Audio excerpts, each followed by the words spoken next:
السلام عليكم ورحمة الله.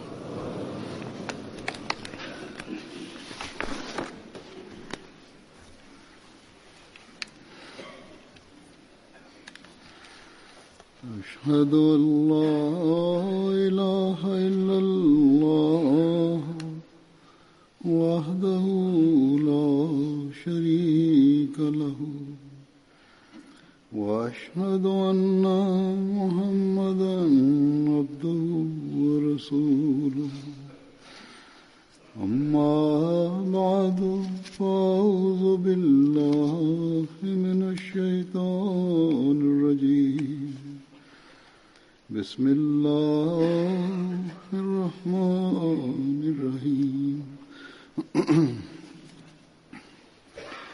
الحمد لله رب العالمين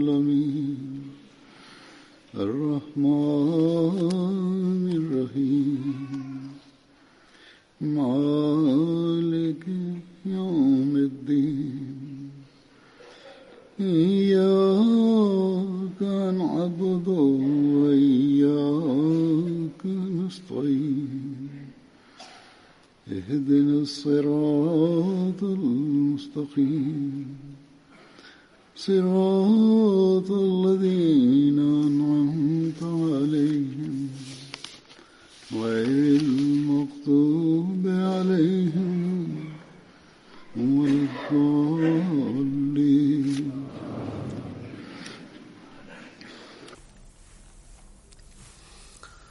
Нашия пророк Мухаммад Мустафа саллаллаху алейхи ва саллям, неговият последовател Хазрат Укаша бин Месен беше. Хазрат Укаша бин Месен е от тези последователи, които бяха много велики. Той отиде в битката Бадър. Той беше язден на коне и неговия сабия чупи. Затова пророк саллаллаху алейхи ва саллям даде на него една платка. Това беше като станала една сабия за него. Той воюва се това. И до тук Бог е дал победа и с същата сабия той е с пророк саллаллаху алейхи ва саллям. Той е участвал в всичките битки. И тази сабия беше до смъртта му с него.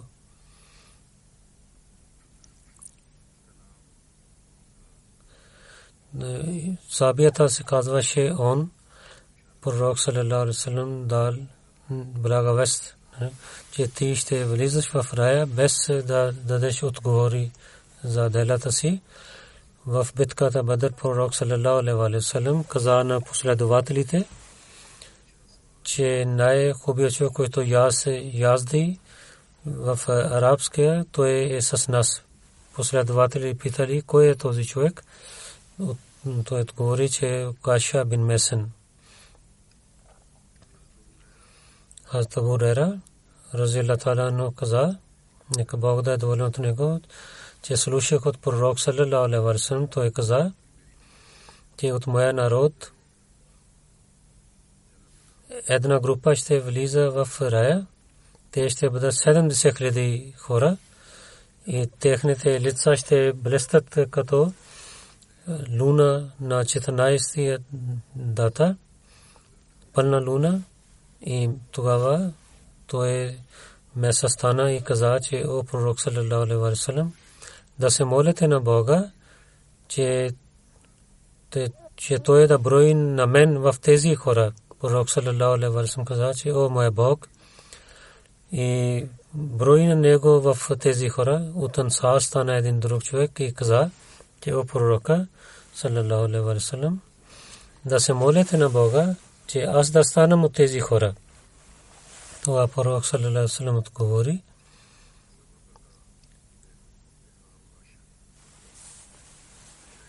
че Укаша е напреднал от теб в тази работа, в тази случка, разказвайки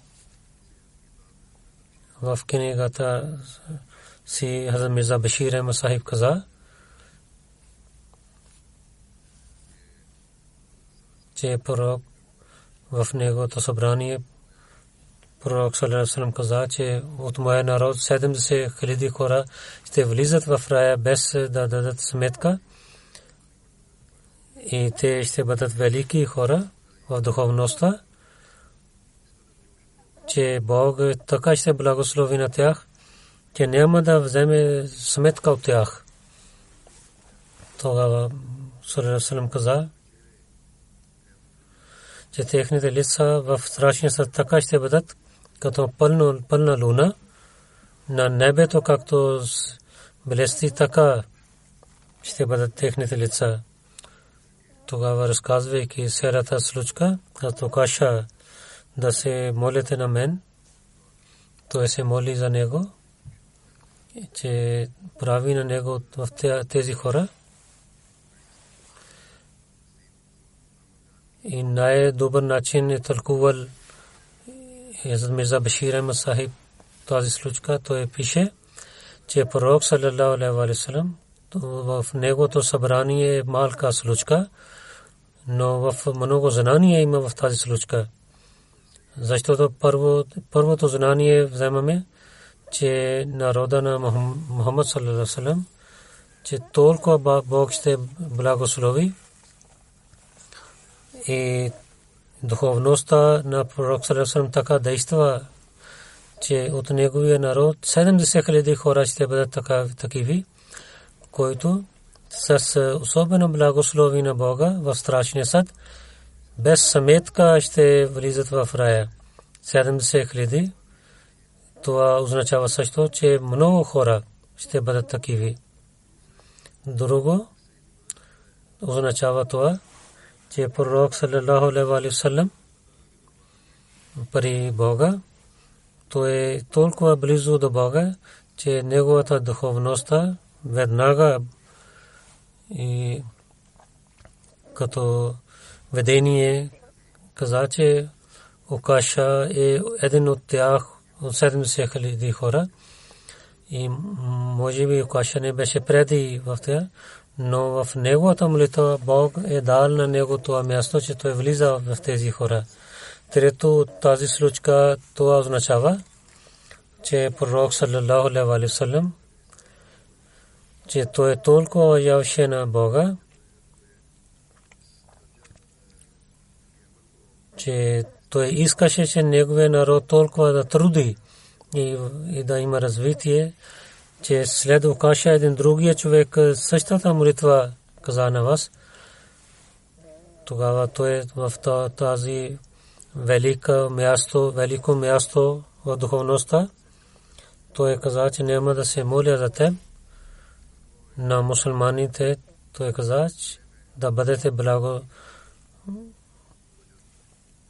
да имате страх от Бога и да вършите добрини, и каза, че ако ще се обърнете внимание към това, тогава вие може да получавате това място. Четвърто, това показва неговия добър морал на пророк саллаллаху алейхи ва саллям, защото той саллаллаху алейхи ва саллям не отказва така, че да даде болка на този ансар, но с много добър начин той е дал отговор на този втория човек.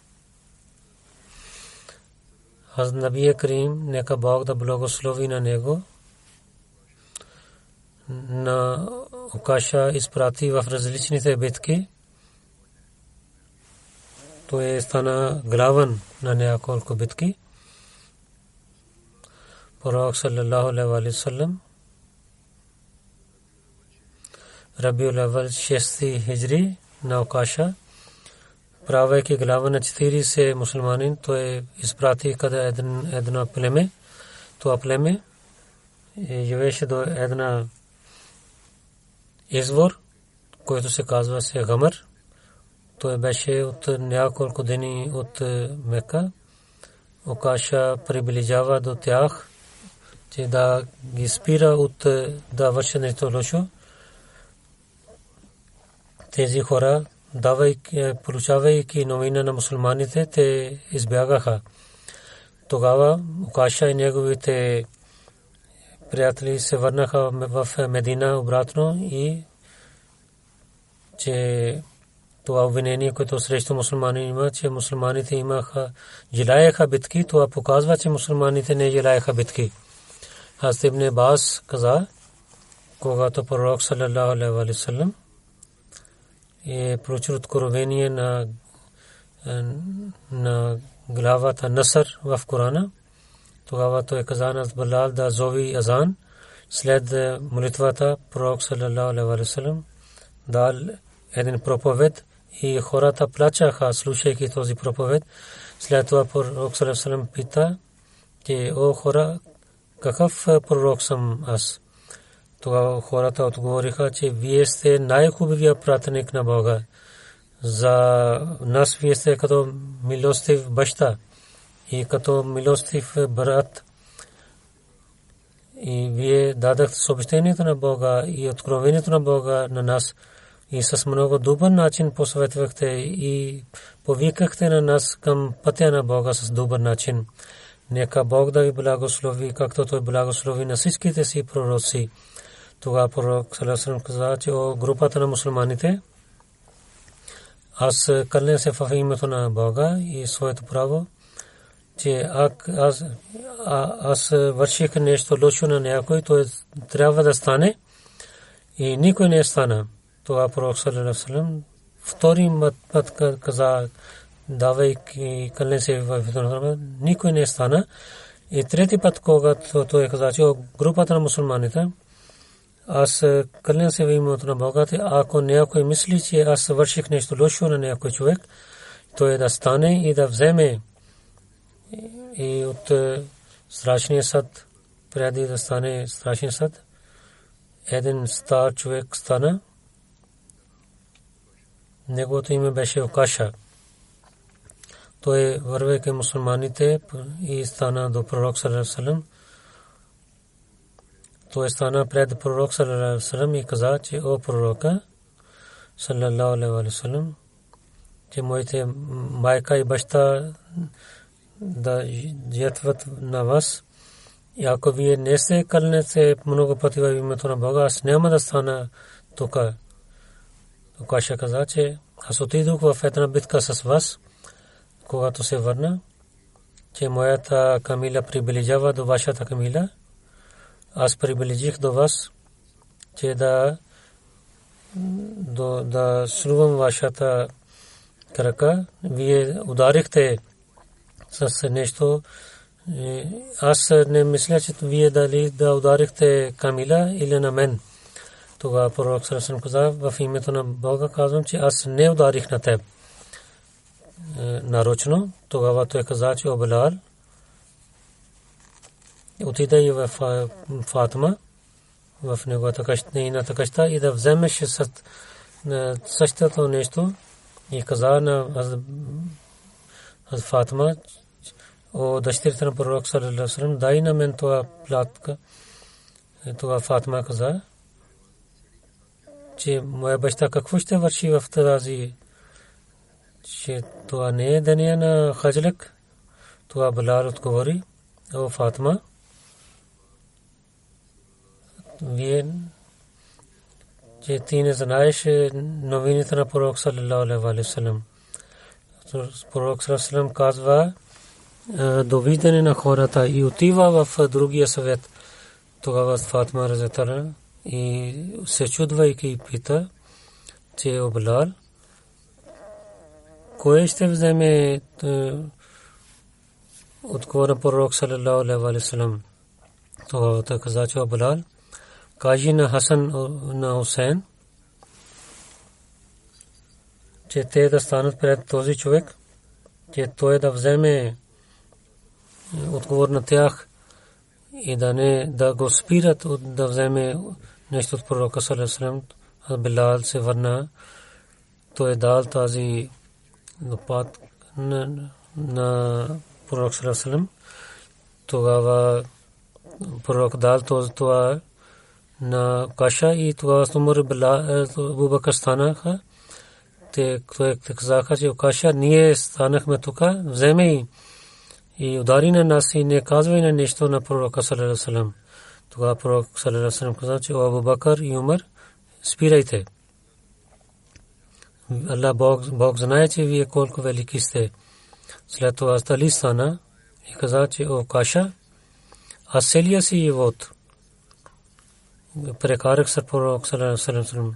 Аз моето сърце не може да търпи ти да удариш на пророка саллаллаху алейхи ва саллям.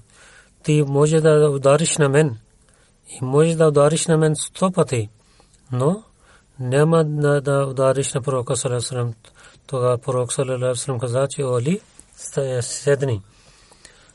Бог знае какво намерение имаш. След това Хасан Хусейн станаха и каза, че о Каша, ние сме внуци на пророк саллаллаху алейхи ва саллям. Ако ще удариш на нас, то е равно да удариш на пророка саллаллаху алейхи ва саллям. Пророк каза, че о моите любими, сядайте. След това той каза, о Каша, ти да удариш на мен. Аз Каша каза, че о моя пророка саллаллаху алейхи ва саллям, когато вие ударихте на мен, тогава нямах дреха на моя корем. Тогава пророк саллаллаху алейхи ва саллям взе своята дреха и оголи корема си. Тогава мусулманите започнаха да плачат и казаха, че дали Каша наистина ще удари на пророка саллаллаху алейхи ва саллям. Когато Хазрат Каша гледа бялото тяло на пророка саллаллаху алейхи ва саллям, тогава той като любим човек приближи до пророка и започна да целува на неговото тяло и каза, че кое сърце има да удари на вас. Това пророк саллаллаху алейхи ва саллям каза, че или да удариш, или да прощаваш. Тогава Каша каза, че пророк саллаллаху алейхи ва саллям, аз прощавам с това намерение, че Бог ще прощава на мен в страшния съд. Тогава пророк саллаллаху алейхи ва саллям каза, казвайки на че някой иска да гледа на моя приятел в рая, той трябва да гледа на този човек. Това мусулманите станаха, те селунаха, да почнаха селунах неговото чело и каза, че ти си получил много голямо място и ти си приятел на пророк саллаллаху алейхи ва саллям. Това беше за Каша, че той вземайки полза, че може би ще има това място. И пророк саллаллаху алейхи ва саллям каза, той ще отива в този свят. Той сега има шанс, че той да селува на пророка тялото на пророка саллаллаху алейхи ва саллям. Хазрат Абу Бакър в неговия хилафът, Хазрат Халид бин Валид, той отиде Хазрат Каша с него да воюва с онези хора, които отказваха от религията.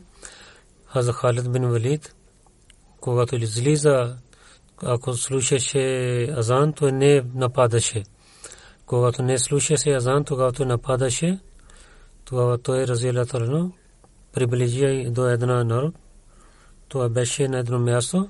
Тогава на Каша бин Месен, Хазрат Сабит бин Акрам каза, че вие да отидете да вземете някаква новина за враговете. Те яздиха на коне. Хазрат Каша, неговото коне беше, се казваше Ар-Разам, и за Саб неговото коне беше Ал-Махаббат. Те двама, Зулейха и неговия брат Салма дойдоха. Те дойдоха да вземат новина за мусулманите. Зулейха приближи до Каша и Салма приближи до Сабат.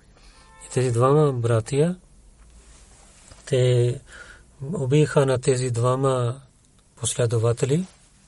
Те станаха мъченици. Абу Бакър Леси каза,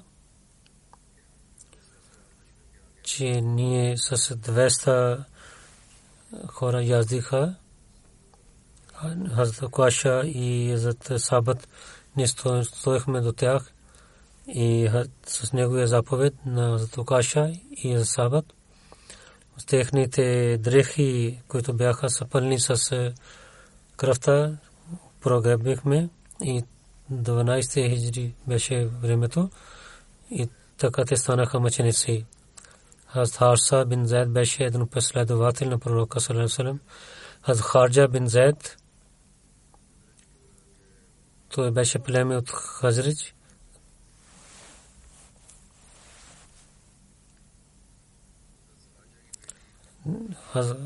Дъщеря на Харджа, Хазрат Абиба бин Харджа, беше жена на Хазрат Абу Бакр Сидик разияллаху анху. От нея Хазрат Кулсум се ражда. Пророк саллаллаху алейхи ва саллям, Хазрат Харджа бин Зайд и на Абу Бакр Сидик разияллаху анху, те са двама братия. Той беше главен на своето племе и беше от големите последователи.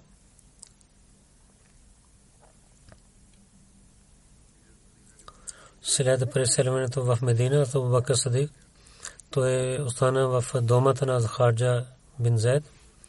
Той участва в битката Бадър, в битката Охуд, воювайки той стана мъченик. И там той имаше 13 рани и той беше много ранен. Сафан бин Умайя премина там. Той нападайки на него прави мъченик. След това режи неговото тяло. Той каза, че в битката Бадър той е убил на моя баща Умайя бин Халф.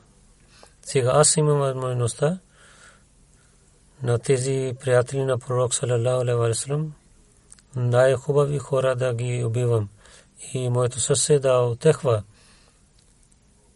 Тогава Кокъл, Харджа бин Зайд и Хазрат Ос бин Аркам, той направи на тях мъченици. Хазрат Харджа и Саад бин Раби беше неговия брат от неговия чичо. Те двама бяха погребани в един гроб. Традицията пише, че в деня на Охуд Хазрат Аббас бин Убада с висок глас казваше, че о групата на мусулманите, да бъдете свързани с Бога и с неговия пророк. Този проблем, който имате, това отказването на неговото подчинение. Той каза, вие нямате търпение. Хазрат Аббас бин Убада изостави своята капка. Той каза, че искаш ли на Харджа, желаеш ли това? Той каза, че каквото ти желаеш, аз желая. Тогава те воюваха с враговете. Аббас бин Убада каза, че гледайки на нас, че ако някой рана ще има на пророк саллаллаху алейхи ва саллям, тогава как ще дадем отговор пред своя Бог? И Харджа това казваше, че пред нашия Бог ние нямаме отговор и няма да имаме друго нещо. Хазрат Аббас бин Убада, Суфян бин Абд Шамс, той стана мъченик. И Харджа бин Зайд, той имаше много рани. В деня на Охуд, Малик бин Дукшам, той премина до Харджа бин Зайд, той беше много ранен. Той имаше много големи рани, 13 рани. Хазрат Малик каза на него, ти не знаеш, че пророк саллаллаху алейхи ва саллям е стана мъченик. Хазрат Харджа, че ако той стана мъченик, тогава наистина Бог е жив, той няма да има смърт. Пророк саллаллаху алейхи ва саллям е дал обещание и ти трябва да воюваш за своята религия. Хазрат Харджа има двама синове. Хазрат Зайд бин Харджа в Осман, той почина времето на Осман. Харджа бин Зайд, Хазрат Хабиба бинт Харджа, тя се омъжи с Абу Бакр Сидик разияллаху анху. Абу Бакр Сидик разияллаху анху, когато почина, Хазрат Хабиба беше бременна. Хазрат Абу Бакр каза, че аз мисля, че ще се ражда дъщеря, и така дъщеря се роди. И след това пророк саллаллаху алейхи ва саллям, негов последовател Хазрат Зияд бин Раби беше. Неговата майка Амра бинте Раби беше. Един син на Зияд беше Абдулла. Укба Сания с 70 другите последователи. Вие правихте бейт и така приехте исляма. Приехте исляма, когато се върнахте в Медина, своя племе Бану Бяза, той чупи всичките идоли. Той служеше преди това. Тогава след това той отиде в Мека и там той живееше, докато пророк саллалаху алейхи ва саллям той преселил към Медина. Тогава той също пресели с пророк саллалаху алейхи ва саллям. След него той пристигна там. Затова за Зияд мухаджир ансари казват. Той стана мухаджир и беше ансари също. Зияд в битката Бадър, Ухуд, Хандак и всичките битки той участвал с пророка саллалаху алейхи ва саллям. Пророк саллалаху алейхи ва саллям, когато преселил в Медина и от махалла на кабила Бану Бяза преминал, Зияд каза: добре дошли, каза, че живеете в моята къща. Пророк саллалаху алейхи ва саллям каза, че свободи на моята камила, тя се пристигне където иска. Мухаррам 9 хиджри, пророк саллалаху алейхи ва саллям каза за садка и закат и той дал работа на различните хора. Хазрат Зияд отиде в място Мот до времето на Умар разияллаху анху. Той работеше тази работа и след давайки тази работа той отиде в Куфа и в 41 хиджри той почина там.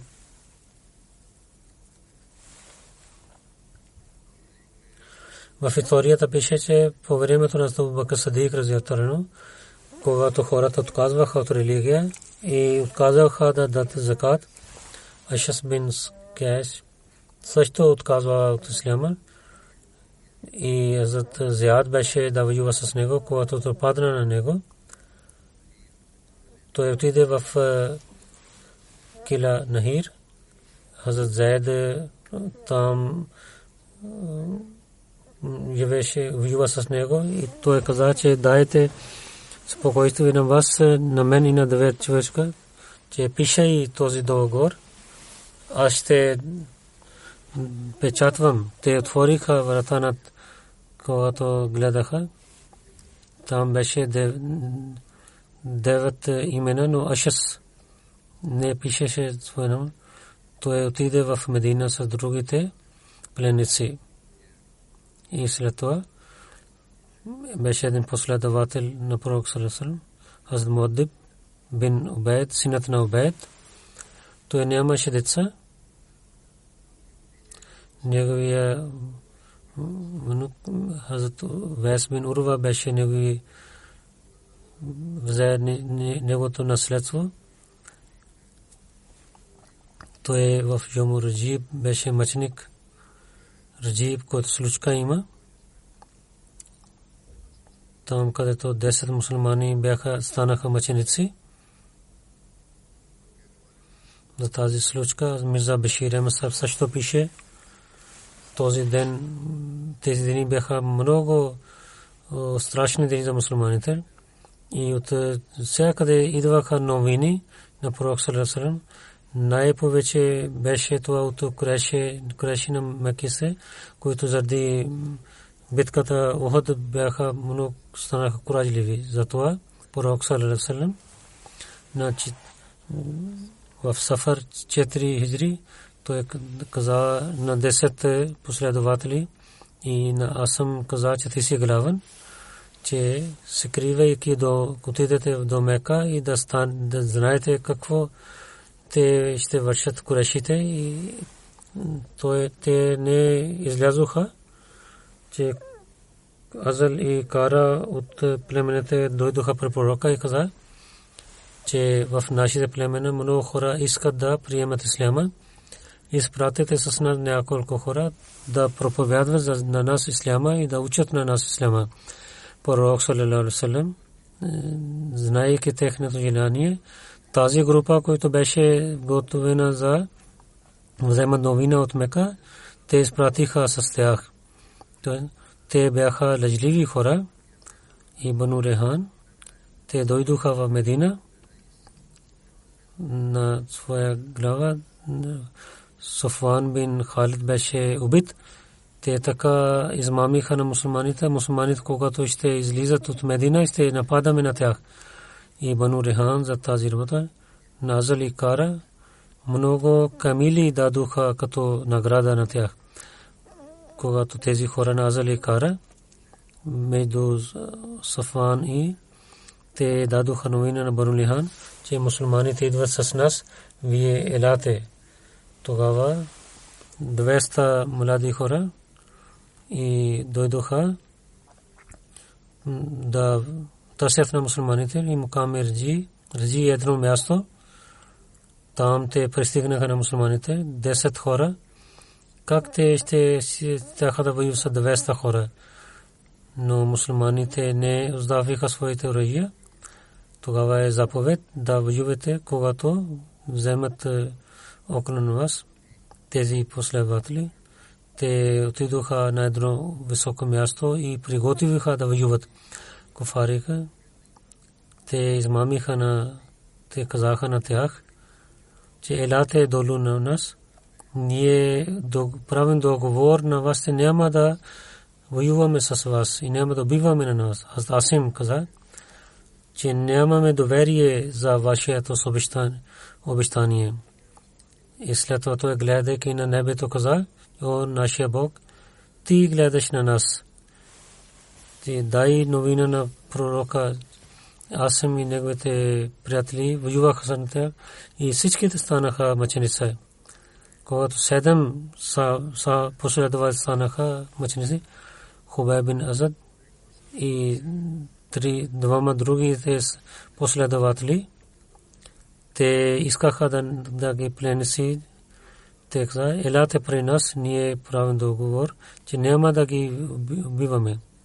Тези мусулманите дойдоха долу, но тези куфарите те правиха на пленници и Хубайб и другите приятели, Абдулла бин Тарик, негови приятел, те казаха, че това е вашата първата измама, не знаем какво вие ще вършите. Абдулла каза, че аз няма да вървя с вас. И куфарите взеха на Абдулла, бийки взеха и след това убиха на него там. И те взеха и заради парите на Хубайб и Зайд, вземайки на те отидоха към Мека и те продадоха на Курайш на тези двама и на Хубайб в битката Бадър убил на Харис и на Зайд Софан бин Умайя купи. И те също станаха мъченици. И в Бадрите последователи Халид бин Бугайр,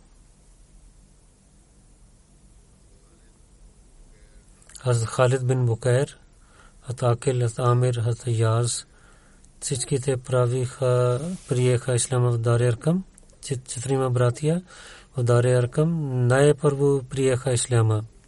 Пророк саллаллаху алейхи ва саллям, Халид бин Букайр, Зайд бин Дасна, казате са двама братия. Битката Бадър и битката Ухуд той участва и това случката Раджи, който преди ви казах, той стана мъченик. Там къде 10 мусулмани станаха мъченици.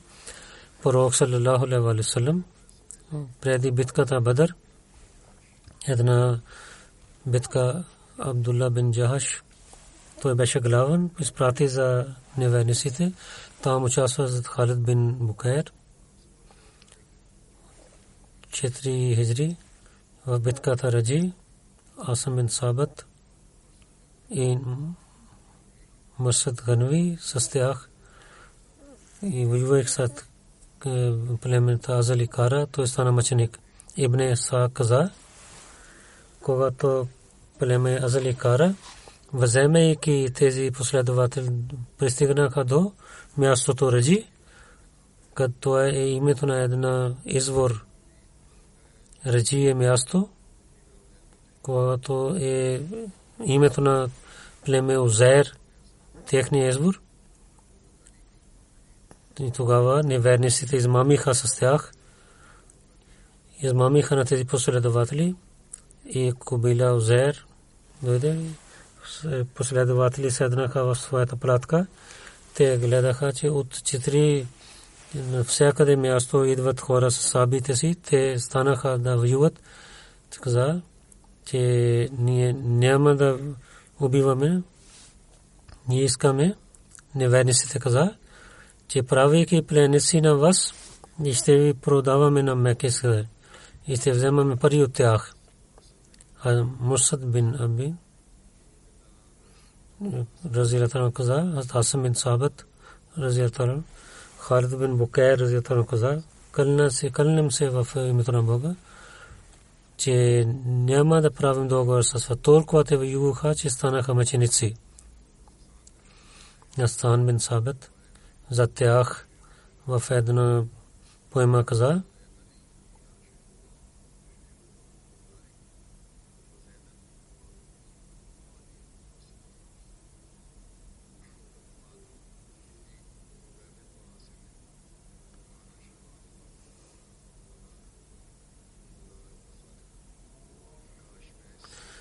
че аз нека аз да бях с тези последователи. Тогава мой приятел Хубайб и аз съм да воювам за тях и да ги пазя. Те са такива хора, които за религията и за своята вяра те дадоха своя живот и ятваха и те получаваха радостта на Бога.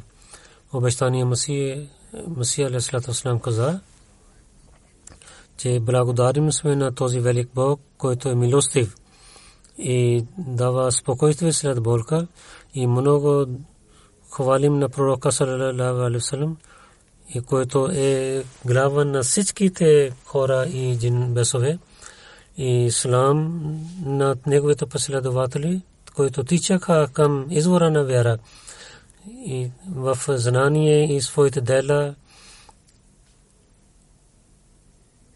С знанието и с делата си те бяха излъчват светлина от тях. За последователите той каза, че те бяха лъвове през деня и през нощта те се молиха пред Бога. И те са звезди за религията. През нощта те се молиха на Бога. Те са звезди на религия. Бог много се радва от тях всички. Нека Бог даде на възможността на нас, че ние в знанието делата си поправим и през нощта да се молим пред Бога. След петъчния проповед ще има едно джаназе. Господин Исмаил Малагала, мисионер от Юганда, 25 май, преди петъчна молитва заради сърдечния удар. Той има сърдечния удар. 64 годишен беше. Той почина. Инна лиллахи ва инна илайхи раджиун. Исмаил Малагала 1954 година в Юганда се ражда. Неговия баща и майка бяха християнин. Той като се роди, християнин се роди. Малагала Сахиб от един приятел, Хазрат Шуайб Насира Сахиб. Той беше неговия зет. И Хаджи Шуайб, той отиваше в неговата къща. Хаджи Шуайб Сахиб, той имаше интерес към исляма много дълго време. Той питаше въпроси за исляма и след това бавно той взе светлината на исляма и 1978 година той стана мусулманин и Ахмади, когато той прие исляма. Хаджи Шуайб Сахиб Насира каза, че от детството желание аз да станам отец и сега съм мусулманин. Дали аз мога да служа на исляма? Тогава той каза, да, ти може да дадеш своя живот на исляма. Това Мухаммад Али Кайре, господин, който сега е амир на Юганда. Той завършвайки от Пакистан, Джамия Ахмадия, се върна в Юганда. Той предаха в 1980 година с другите 5 млади момчета изпрати в Пакистан. Декември 1980 година той отиде в класа на особена класа в Слехас и 88 година той свърши учението в Джамия. Принципал Сайед Мир Махмуд Ахмед Наср Сахиб пише за него като знание. Той няма много знание, но той много подчинява на и много самирен и предаността имаше. Той отиваше при боевите хора и казваше за молитвата. Той учи в Джамия с много труд. 84 година, когато четвъртия халиф Рахимахуллах преселил от Пакистан, тогава в това особено време с много кураж той работеше. Сега принципал Мубашир Ясай пише за него. В Джамия ние бяхме заедно. Беше много смирен човек. Не говореше много. Той беше от тези студенти на Джамия, които особено се молиха. Той подчиняваше на винаги. Аз бях накиб и заим. Много пъти имах работа с него. Много самирен и подчиняваше винаги. Той играеше футбол. Той беше много добър играч. И след ученето в Джамия той отиде в Юганда като мисионер в 88 година, където той служи в различните джамати. 2007 година с двама юганден мисионерите отидоха в Пакистан. Те гледаха работа на в 3 месеца завършиха работата за Корана. В Джамия той не беше много хубав студент, но след това той имаше много знания. Той много учи.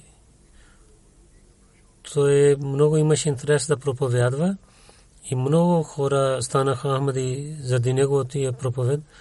На колело той отиваше на дълго място. Един път той изляза за проповед и след това неговата жена почина.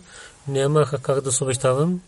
Когато се върна обратно, той знае, че жената почина и хората прогребаха на нея. Целият живот с много добър начин той служише на религия. Много меко сърце имаше и помагаше на бедните винаги. С халафето имаше много хубава връзка и подчиняваше на всяка заповед на халифа.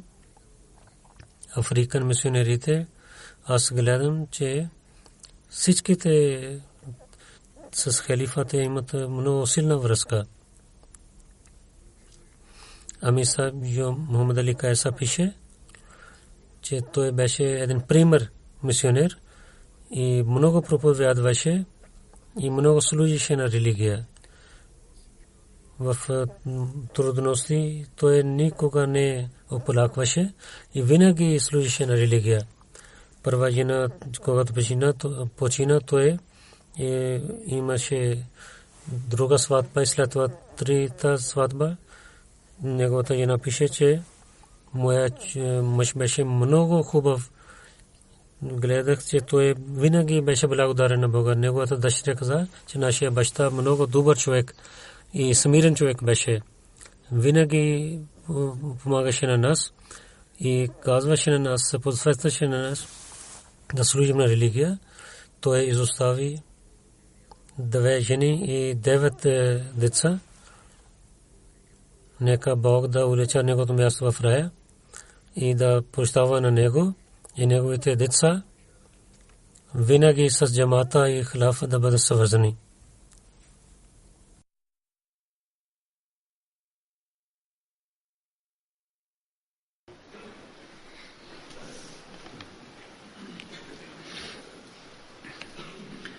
الحمد لله نحمده ونستعينه ونستغفره ونؤمن به ونتوكل عليه ونعوذ بالله من شرور أنفسنا ومن سيئات أعمالنا من يهده الله فلا مضل له ومن يضلل فلا هادي له ونشهد أن لا إله إلا الله ونشهد أن محمدا عبده ورسوله عباد الله رحمكم الله إن الله يأمر بالعدل والإحسان وإيتاء ذي القربى وينهى عن الفحشاء والمنكر والبغي يعظكم لعلكم تذكرون اذكروا الله يذكركم وادعوه يستجب لكم ولذكر الله أكبر.